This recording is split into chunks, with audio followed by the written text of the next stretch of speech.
All right, it's Rick Dello Stick reporting in for the first Patreon Q&A. And let's look at this as not a Q&A, but as a bro talk. And I'm going to answer the questions to the best that I can, the best of abilities that I have to answer these questions. But keep in mind, this is just my opinion, okay? So first and foremost, Aaron Smith, can we get some top metal tracks, Uncle Rico? Need more PR music. All right, Aaron, absolutely, we will do that. And I'm not just gonna throw them out there because there's just so many tracks. So like as you can see going through my Patreon, there's gonna be top metal tracks of the month. I think that's a good structure to do it. I'll keep that way going. So yes, you will get those. All right, Andreas Funel. For the Q&A, if I do 2 exercises a day, what are some good combinations? And can I split them into 2 separate sessions a day? For example, if I do squats or pulling movements in the morning and pressing movement in the evening. Well, you know what? That's actually a great approach doing the 2 sessions. Back when I was doing strength coaching and personal training and all that stuff, I was doing 2 sessions. And you know what? Now that I think about it, I still do 2 sessions because for WWE, I have to strength train for them. It's part of my job. So yeah, that's exactly what I used to do. I used to split it.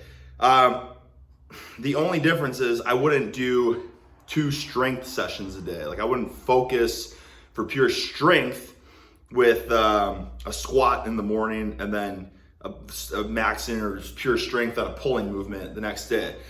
What works really well for me is doing like higher reps, not super high rep stuff, but doing like more conventional training like I have to do for work. I usually find it's like, man, I'm gonna be really tired. I'm gonna be fatigued and burnt out by the time I get to my own personal training session because I have to lift for WWE. But it actually works really well. It gets my body like super warmed up and primed for my later session. So it's just more conventional sets and rep schemes and all that kind of stuff. So what we do for WWE is we do lower body day, upper body day, and like a flush day, and then lower body day, and then upper body day. That's the week split. And I don't do anything crazy there. I don't, lose my mind and go insane and all that. So I keep the reps more conservative with the strength and stuff, right? I'm going more of 80%, maybe 90% tops. What? A frog! Frog just fell from the patio. He's staring at me, a little bullfrog. So yeah, it's a great way to split it up. Do the 2 sessions a day. You're gonna feel better for your strength, but don't do the 2. If I do 2 exercises a day, what are some good combinations? All right, so that answer that. Oh, man, I'm trying to fly through these, but these are gonna all take some thought. If I do 2 exercises a day, what are some good combinations? All right, so combinations. I like doing, right now what I'm doing is a deadlift variation, and specifically I was doing trap bar for the most part. Any high handle, low handle, deficit, trap bar, and then bench press or overhead press. So I like doing that. I like doing a pull movement and then a press movement. You're saying a squat and then a pull. I wouldn't focus on a squat and a pull because the muscles are too similar. Like I wouldn't try to really focus on improving your deadlift and your squat at the same time. Now you can squat to warm up for your deadlift, but I wouldn't try to like make massive gains in both of them at the same time. Then all of a sudden you're spreading your energy too thin throughout the exercises. Put all your focus on 1, or if you do it on 2, make sure they're totally different. Like, so for instance, I pressed today because it's not gonna affect my recovery at all for my deadlifting. So, and then like I said, so a pull and a press or a squat and a press, do that. And then whatever variations, that's up to you. Okay, strength hacks. Hey Rick, what exercises would you recommend for building hamstrings? So they're the weak link in my deadlift as the bar gets stuck right below the knee. I already do good mornings and hamstring curls. Also gonna start block pulls from below the knee once the gyms open up. All right, so first and foremost, hamstring curls I think are good for knee health, right? I think that's protecting your ACLs and stuff, really good. And I have that stressed over to me a million times from physical therapists and stuff. But they're not going to improve your deadlift, at least in my opinion, because yet it's a chain. You want to get your body greasy. You want to grease that groove of using the entire chain of the hip hinge. So just my opinion, but I think a lot of people would agree that hamstring curls are not going to really have any carryover to your deadlifting. Good morning. I just personally don't like good mornings. I I think it's a good movement. Personally, I don't like it. There's nothing wrong with it. If you like it, do it. But I think you already know, my favorite hamstring exercise, specifically for increasing, functional power and like deadlifting and squatting, are Romanian deadlifts. Romanian deadlifts, no matter how you do them, no matter what variation, whether you want to do them with bands, resistance bands, reverse bands, or just resistance bands, or whether you want to use chains, whether you want to just do them conventional Romanian deadlifts, or stiff-legged deadlifts. They're almost the same idea. But that's going to be the best hamstring exercise you can do. One of the best. Look at that frog, unbelievable. And funny thing is, like EMG studies or whatever they are, where they put the electrodes on the muscles and see how they activate. Actually, show like kettlebell swings are the most effective hamstring activator. So kettlebell swings, but if you don't have kettlebells, I mean, what is a kettlebell swing basically? It's an explosive hip hinge. It's a Romanian deadlift, essentially. With lightweight, it's ballistic, it's explosive, but it's the exact same thing as a Romanian deadlift. So it's kind of the proof in the pudding. And I would be willing to bet that the Romanian deadlift wasn't as high as the kettlebell swing, because as the weight gets heavier, people's form break down and they're having a harder time engaging everything. Whereas a kettlebell, it's pretty simple. Butt back, shoot the hips forward, right? It's just a hip hinge. So other than that, I mean, that's gonna be your main movement. And as I said, you find what works for you, specialize in it, and that's gonna have the most bang for your buck. Also gonna start block pulls from below the knee once the gyms open back up. Now here's the thing, personally, I don't like block pulls. I don't really like rack pulls. Yeah, I've done them, I've experimented with them, but I've never really stuck with them. I really would strongly recommend that you don't do block pulls and you do Romanian deadlifts as well, because a block pull, it's just like you could explode and get the weight above your knee, and then your hinge pattern could be totally different. Whereas a Romanian deadlift, like, you're trying to have a perfect hinge the whole way. You're not gonna you're not gonna find a new form to, get it up. Like specifically, if you're doing a block pull where it's like right below your knee, or a rack pull, you can kind of like shift your pulling position, your pulling mechanics. You can kind of fine tune them so that you become stronger at block pulls, but I don't think they're gonna have the best bang for your buck. I don't know, I'm just ranting. I really think that Romanian deadlifts by far, Romanian deadlifts. Yeah, I just think that's the best bang for your buck. Oh, building hamstrings, if you have access to it as well. I really like back extensions, whether it's 45 degree or 90 degree back extensions. A lot of people say glute ham raises are like the greatest thing ever for hamstrings, but personally I find back extensions, if you just use some weight, to be the best thing ever.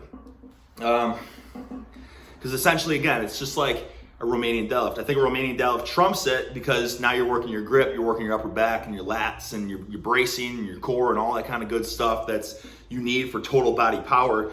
But if you want just purely hamstring snapping movements, like that feels so good, back extensions with weight or with bands, however you want to do it. But back extensions and RDLs, I think that you can't beat that combo for hammies.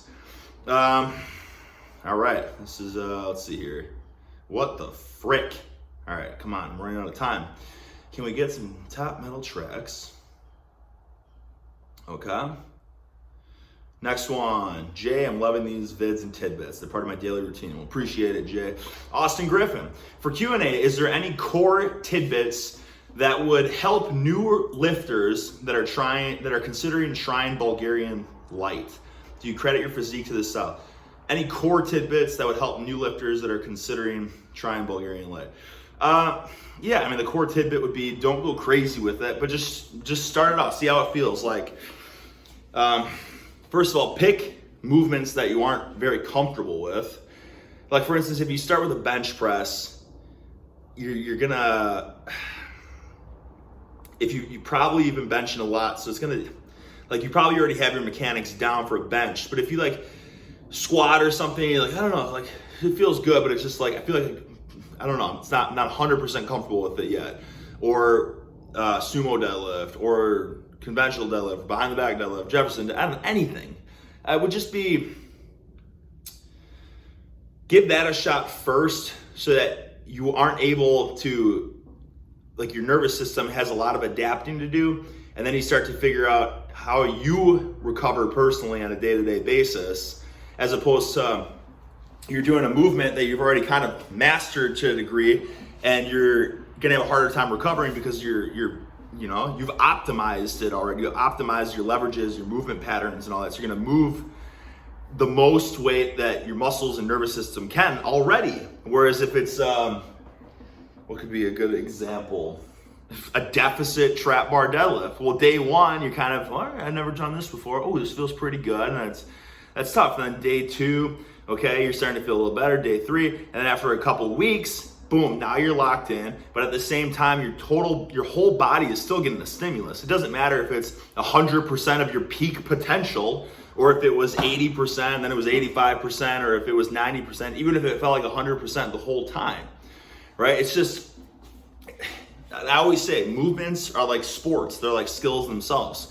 So the more time and focus you put at it, you're gonna get better at that particular movement. And at first, you could put 100 pounds in your deadlift, and it's like, well, I didn't put 20 pounds of mass on. Yeah, but you're getting closer to, once if you go from a 400, or let's say this, if you go from a 315 to a 405 pound deadlift, you're gonna put a little bit of mass on your back, on your lats, right? On your glutes, on your hamstrings, right? Your abs are gonna get stronger. Everything's gonna get a little bit stronger. Your neck, right? Everything. So it's like, but how much size are you gonna really put on from 315 to 405, right? Whereas how much size are you gonna put on from 315 to 585? Now all of a sudden you're gonna be a different person. I would say going from a 315 pound deadlift to a 585 pound deadlift is probably gonna be 15 pounds of muscle distributed out throughout your body. Now obviously I don't have any analytical data to prove that, but what I do have is my own experience. So I told you guys in a different video that when I was at the gym and this Russian dude came up to me and was, oh, how much can you deadlift? And I dilly-dallied with it here and there. I was like 315. Yeah, 315, oh, that's not very much. Oh, what do you mean it's not very much? But once I focused on it for, a year, 2 years, all of a sudden I went from 315, or dilly-dallying, to 585 consistently, and sometimes 600 and passing it. But when I was best of my peak, all right?